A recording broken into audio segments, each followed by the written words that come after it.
You have been trained to think of power as an act of addition. You must add more knowledge, more aggression, more wealth, more influence. You build your fortress brick by brick, shield by shield, weapon by weapon. This is the great lie of the mediocre. It is the path of the brute, the fool who thinks the heaviest sword wins the war. The masters knew the truth. From the blood-soaked courts of Florence to the serene valleys of ancient China, the ultimate secret of power was never about addition. It was, and always will be, an act of radical subtraction.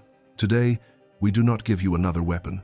We teach you how to become the terrifying void from which all power is born. This is the lesson of the sovereign void.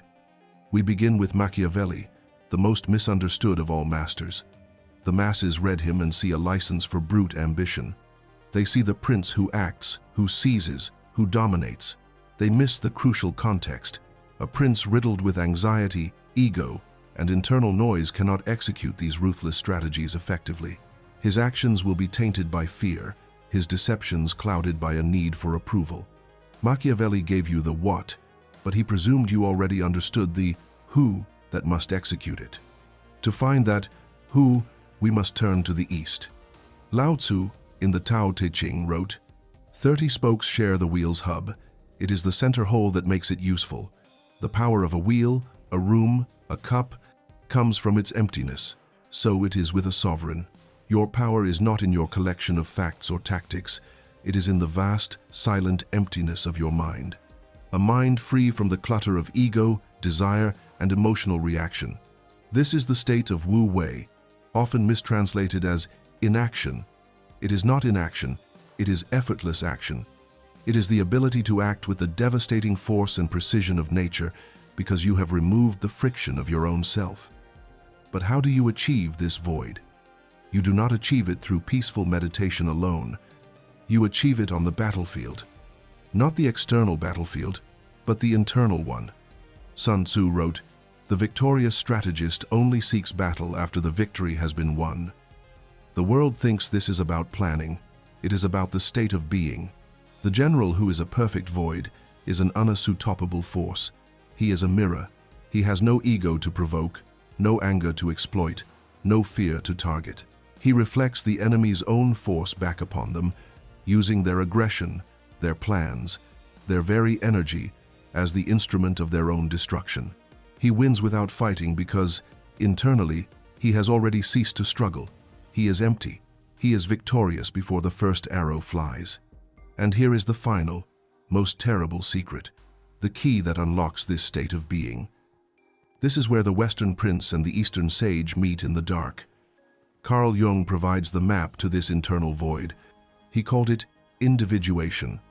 To become empty, you cannot simply ignore the contents of your mind. You must descend into them. You must confront your shadow, the repository of your darkness, your rage, your shame. You must integrate this monster, not kill it. By integrating your inner darkness, you rob it of its power to control you from the subconscious. You remove the internal enemy. The inner civil war ends. What is left when the war is over? Silence. Emptiness, the sovereign void. This is the ultimate synthesis of power. The perfect ruler is a Jungian, fully individuated self who embodies the internal emptiness of Lao Tzu, which allows him to apply the effortless strategy of Sun Tzu to achieve the ruthless external ends of Machiavelli. He does not need to act virtuous, as Machiavelli advises, because his inner silence projects an aura of unshakable certainty that is more powerful than any performance. He does not need to plan every move, as Sun Tzu's students believe, because his void-like mind adapts to reality faster than any plan could predict. His will becomes one with the flow of the universe itself. This is the final stage. You stop being a man with a plan. You become the event itself. If you have felt the truth of this to the very end, then the frantic quest for more power has begun to taste like ash in your mouth. You are ready to pursue the power of less. The seed of the void has been planted. It is already growing. This is not a request. It is a recognition of the path you are now on. When you subscribe to this channel and comment with the word void, you are not just clicking a button. You are declaring your intention to stop adding and start subtracting. You are making a pact to empty the vessel to make it truly powerful. This is not a channel. It is a whetstone for sharpening the soul, and the first cut is always the deepest. Now, go. The world of noise is waiting to be silenced by your presence.